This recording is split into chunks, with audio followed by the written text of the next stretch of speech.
Okay, so some more backstory with this one. As you guys know, I'm a Star Trek fan, giant. But there's one episode of the original series that I watched that ticked me off unbelievably. It was the one where Kirk and the others go to this ancient menagerie and meet up with this caretaker, only to discover he is all these famous artists. But then he gets this girlfriend. He sells this girl robot that Kirk, of course, falls in love with. And for some odd reason, they devote that story rather than the interesting part. Make matters worse, it ends with Spock basically doing a mind rape on Kirk. Just so Kirk could be the better captain. What a load. And what gets me is that this was a pony fandom. You know we would have gone on Spock for this one. But we didn't. So I had to write to the episode the way I wanted to go. So here you go. Eulogy for my memories. Requiem of the past. Only those whose life are brief can imagine that love is eternal. You should embrace that remarkable illusion. It may be the greatest gift your race has ever received. Orion from Babylon 5. Twilight! Spike shouted, running to the castle as fast as his 2 feet could take him. His gigantic feet making little clinky sounds as he ran along the crystal floors, searching for room after room. Twilight! Twilight! He shouted again, coming to one final room, before having to dodge a fireball. Oops! Starlight said, running to Spike. I'm so sorry, I didn't expect the door to be open. It's okay, Spike said, quite seeing a smolder out of his sign. To scales. Is Twilight in there? Twilight came out from a dark pink shield, chuckling. This is why you need to work on the controlled fireball spell, Starlight. Yes, Master, Starlight said with a bow. Twilight then turned her head to Spike. Spike, what brings you here? I thought you were having a Parapolice comic-a-thon. I was, Spike said, holding out rolled up parchment. Then you gotta learn for Celestia. What does it say? Starlight asked as Twilight began to read aloud. Dear Twilight Sparkle, today is a momentous day. The famed recluse, Mayfly Breeze, has invited you to his private library. I do not believe I have to tell you how rare a treat this is. Mayfly has been known to collect books from all over the world. It's never known but to communicate outside as servants of his. Even I thought of it to be a myth from time to time. He requests that you come alone, however, and that you should leave immediately. Signed, Princess Celestia. Oh my gosh, this is fantastic! Twilight grinned. They clapped their heads together. Spike raised a claw. I'm a little confused. Who's this Maypole guy?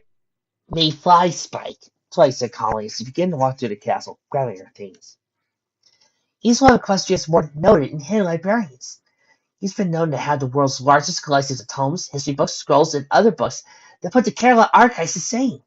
The thing is, no pony has ever been able to meet him. Even Princess Celestia has only had a few glimpses of him. Being asked to visit him is sometimes something that's so exciting. And he just wanted you? Starlight asked. Twilight nodded. Oh, yep. Oh, can't wait to know how fine. She then put the last of her bags to her side. There we are. That's everything. Now, Spike, you know what to do, right? Without missing a beat, Spike began to count on his claws. If you're not back in a week, call the others to come looking for you. If you're not back in a week and there's reports of a dark purple alicorn destroying the land, have Starlight Climber grab the element of magic from the tree, grab the others to come looking for you. If you're not back in a week and you are an evil alicorn, run away, grab the others, and figure out how to fight you. If you have come back in a week and you are evil and capture the others to enjoy your evil schemes, go to Mirror, grab Sunsight, and yell 5 and have them save the day. If Mirror is destroyed and Trixie, Starlight, Sunburst are incapacitated, get Sleepbell, Scootaloo, Everblue, Diamond Tiara, Alula, Dinky, train them to becoming the elements of harmony, go to tree, save day. If Pony feels in a time-displaced dimension, head to Dragonlance, get Emperor, and a correct team of dragons, use the test that you created to find out which one's loyalty, honesty, generosity, laughter, kindness, and magic, and then come save the day. Good job, Spike. I knew I could count on you, Twilight said, hugging her assistants. Okay, I'm off. See you guys later. Starlight watched Twilight fly away. She looked to Spike. Does he really need all those contingency plans? That was the shortened list. Speaking of which, end of hatred has more of the list. Twice set down for beyond the barrier of the Crystal Empire and into the cold wasteland in the north. Plenty of instructions for her saddlebags, so you can read it for yourself. Once you reach the edge of the Crystal Empire, fly north until you're blinded by the snow. Nodding, Twilight took off. Into the sky began to fly north. After half an hour of flying, she found her vision obscured by a snowstorm. With a few grunts, she pulled out a sheet of paper. Once the storm started to hit, fly into the distant dark sea. Do not fear. With a quiet nod, Twilight put away her instructions and flew towards the black sheep in the distance. Closing her eyes, she braced herself for hitting into the mountain. Since the hit never came, she opened her eyes and found herself on the other side of the mountain illusion. Her eyes became adjusted to the new light source. She let out a gasp of shock. Before her was a beautiful library that had towering spires made of a marble and crystal mix. Domes covered the tops of various roofs, all surrounded by small rivers. At the entrance was a light gray unicorn with small stubble. Ah, welcome, princess, the old stallion said with a bow. Twilight blessed this and bowed back, taking note of the short-cut green mane that messed his tail. It says Twilight, sir.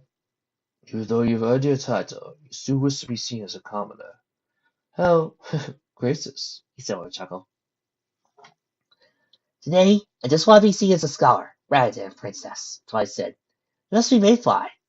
Indeed I am, the stallion said, smiling. Turning around, he walked across the bridge that expanded across the river. Go with me. I will take you to the library. Right! Twilight said. And if I may, sir, thank you again for this wonderful honor. May I ask how you were able? A very easy development spell from the Crystal Empire. I found some jewels that are able to replicate sunlight, while I had a conjurer use Salfax's illusion spell for the mountain. Mayfly smiled as he walked into his home. Twilight could only stare in awe of all this. Wow, amazing. Do you really keep to yourself? Mayfly sighed. Sometimes it's better that way. He then looked at the painting of a clock, standing over points as he tried to crawl away. Times, while getting better, always seem to have a tendency to remind us of the horrors that lie in this world. I know, Twilight said, sighing, but me and my friends are able to stop more evil things that have shown up. I have heard about them, he said, looking at a photo and smiling a little. Twilight then looked at the painting curiously. Is this a culture-son? You know your paintings? He asked her. Well, to be honest, Twilight chuckled, my friend Verity is more into art than I am, but I do study certain arts that I like, and I'm always fond of Chorus's way of taking that we cannot touch and personifying it. Yes, he was quite a master of that, indeed. Now come, the library is just... He paused as he began to cough hard, causing some blood to fly out of his mouth. Twilight saw this and ran to his side. Oh my gosh! Here, let me get you somewhere you can rest. Are you? Mayfly waved her off with a soft chuckle as he sat down. Getting older, Twilight, is not a pleasant experience. Pray you never reach that point in your life. I will, Twilight said, chuckling. Turning away, she added, I think I can find my way to the library. With a nod, she walked ahead a little ways. That blood, probably some lung problems with TB. I should get him some alcohol help, Twilight thought to herself. Making her way down some twisting hallways, she found herself walking into a large room. This cellular being covered in bookshelves, loaded with more books than she had ever seen before, made her wings shoot out in excitement. Laying out a little squeak to sight, she quickly began to run through the aisles, picking up books by Boar, all the while shouting, Read, already read, already read, already read, read, already read, read, already read, already read, already read, already read. By the time she was done, she was surrounded by stacks upon stacks of books. Finding a reading table to sit at, Twilight laid all the books down and pulled one at random. Smiling, she began reading a little to herself, flipping through the pages of the tome, and taking in every sentence and every word she could see. It was once she reached the second to last page of the book, she saw something interesting. Wait a second. This is hoof writing. Reaching behind her saddlebags, she pulled out a small book labeled My Favorite Spells. Looking through it, she found on a particular spell she had copied and placed in the book. Looking back at the book, the spell in question, she ran a hoof along the hoof writing. Impossible. It's the same, but she looked at the book she was reading. This book is brand new. Only 20 years old. And this spell came from a book that was centuries old. Looking down at the new book, she noticed it was written by Mayfly. Putting her hoof to her head, she scratched the confusion. How can Mayfly write a spell in the exact same style as Meadowlark? Did you like it? Asked Mayfly. I decided the old studio spell was too weak for modern media, so I decided to make a tiny fix. Yes, it is a very interesting change, but how are you able to capture Meadowlark's style so well? Twilight asked, looking at the book. That, my dear Twilight, is my secret. But if you want to know, look to the past. Look to the past? What does that mean? Twilight put a huff to her chin. For the next 4 days, Twilight spent deep within the bowels of the library, with only the light of a candle and a collection of sandwiches as her companion. Every book she had read was like a new adventure for her. Yet one question was always on her mind: Mayfly. See, whenever she came to a book written by him, a spell or enchantment, it always matched up with something she had studied before. What's more, some of the art had seemed familiar. Oh, if only Verity was here, she's better at art live art than I am, she said to herself as she looked at the painting before her. The painting was of her and her friends, and their victory over Discord. A little exaggerated, though. It had her friends looking like Pegasus warriors, wielding weapons, or racing towards Discord, who had a giant blade. This art was of no interest to her. It was more the style. The strokes and brushwork all matched the artist Pablo Staccato perfectly. That was the problem. How was he able to match the style of a stallion who had died centuries? She was interrupted by the coughing sound. I turned to the right and side, looking at the stallion inside. I'm sorry. Did I interrupt you while looking over your books? No, you didn't, Twilight said softly. I was just looking over your painting. The one of me and my friends fighting Discord. I was just amazed by his style. Yes, admired Mayfly. This is a personal favorite of mine. Tell me, are you looking at the painting because you admire it? Or are you trying to solve the mystery? Twilight giggled. A little column A, a little column B. The way you're able to copy the style of a great painter is amazing. How? Mayfly let out a small chuckle. Yes, my dear, lies deep within. As I began to ponder what he said, she let out a gasp as she saw Mayfly coughing violently. Racing to his side, Twilight helped Mayfly lay down on his bed. After a few moments, Mayfly fell asleep. Looking down at the dropped hair, the Alicorn picked it up in her magic and looked at it closely. Nodding to herself, she went back to the library. Now, let's see how the AC Texas spell works. Twilight said to herself as she looked at the hair. After letting the strand float in her magic for a few short moments, she let out a gasp as she saw the aids in the hair. No! The strand of hair floated in her magic. She shook her head. No, it can't be! Racing back to Mayfly's bedroom. She watched as the old stallion sat in the bed, breathing ragged. Have you figured it out, my dear Twilight? Yes, Twilight panted. How could this be possible? You are Meadowlark? Mayfly nodded. Yes. But how? Twilight asked. Mayfly chuckled. Ancient magic, my dear Twilight. Ancient magic.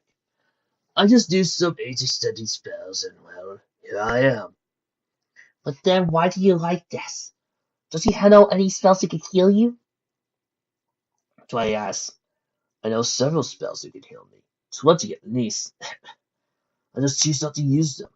What? Why? Why are you choosing to die? Twilight asked, her voice quivering. Mayfly sighed as he put a hoof on Twilight's. My dear Twilight, I have lived a long time.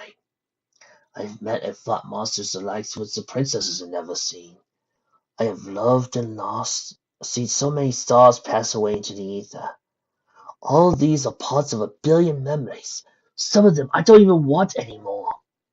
But that's why you can't die, Twilight said, shaking her head. You've seen so much. You were there when the princesses were crowned. You saw the Union of Equestria. You were there when they fought. Mayfire interrupted Twilight. Twilight, why is it important to you that I live or die? I've lived my life now. I'm so old.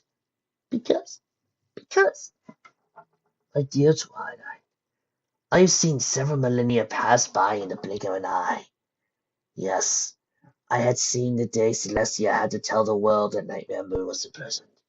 Yes, I stood as head and shoulders of the three tribes as they came out of the snow. But I can only tell you so much, Levi sighed. I can't properly describe to you what a voice sounded like, or what type of feelings that a pony had when he made such an important decision. I can only give you facts and tell you a story. Any emotions that come from that will come from you and how you see the event. Do you have any pony you care for? Twilight gave a nod. Yes, my best friends, my brother, my mentor. I love them. Live with them. Spend time with them, and you'll know the truth. That those feelings you have with those memories are yours and yours alone. If you were to tell me how happy you were on the day you met them, I would not experience the same happiness. Those emotions would only fit for you. Twilight, a library's worth of written memories is nothing compared to a life lived well. That is why I summoned you here. To let you have these old memories and see the past. But it isn't fair, Twilight whimpered, feeling the tears roll down her cheeks. You don't need to die. I can. Twilight, please listen. Mayfly sighed. Life you live is more important than 1,000 memories coming from an old codger like myself. You need to live, make wonderful memories on your own, create stories that'll dwarf my own. All of this, these books, they are just facts coming from an old stallion. Not a life. Must promise me you will live. But I have seen things, Twilight. Battleships on the far-off coast of Sabrika, wars breaking out in all the north. All of this will be gone forever. But the feeling you gain from my stories won't. Now, it's time, he said, pulling away and laying back into Twilight on the bed, letting out one last breath. Twilight pulled away from the dead stallion. Her face pale as she looked down. Shaking her head, she glowered in sadness, with tears flowing down from her eyes, giving out little sniffles. The silence of the library was only broken by Twilight's soft crying. A few more days passed, and Twilight found herself on her way back home. She could feel the weight in her heart as she carried some of the heavier tomes with her to the castle. A part of her was glad to have met such a maze, but the rest fell low. She let out a sigh as she went to the open doors. A life worth of written memories is worth less than a life lived? Huh. I wonder if— Oh! Twilight, you're home! Spike said, tackling her and nuzzling her neck. Spat! You cold-blooded? Appleside said, helping Twilight, smiling. Welcome home! We thought we might have to keep playing Buddy. No worries, H.A., Dash chuckled. She's fine, like always. Welcome home, Twilight, Wednesday whispered. I swear, Crystal could be so hard to clean. Randy walked up to Twilight. Twilight, is something wrong? You look so sad. Oh, it's nothing, Twilight said with a smile. I'm just glad to be home with my friends. Maybe he's right.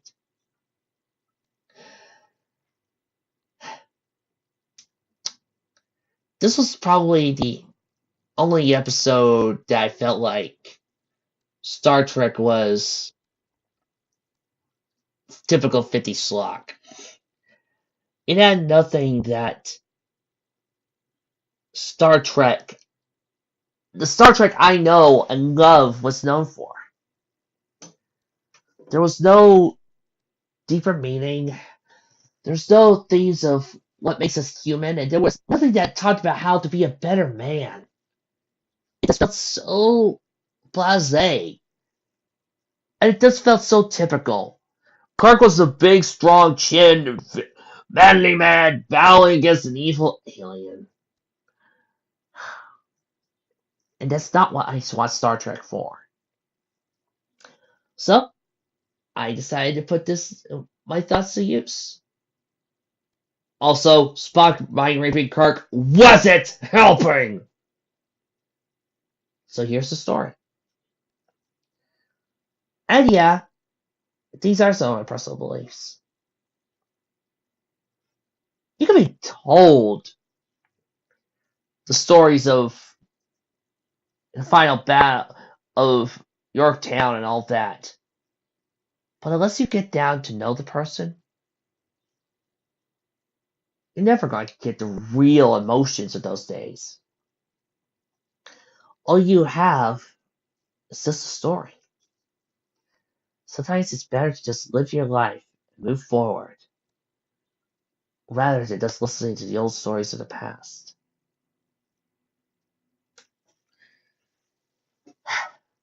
I think I'll get you a happier one next time, guys.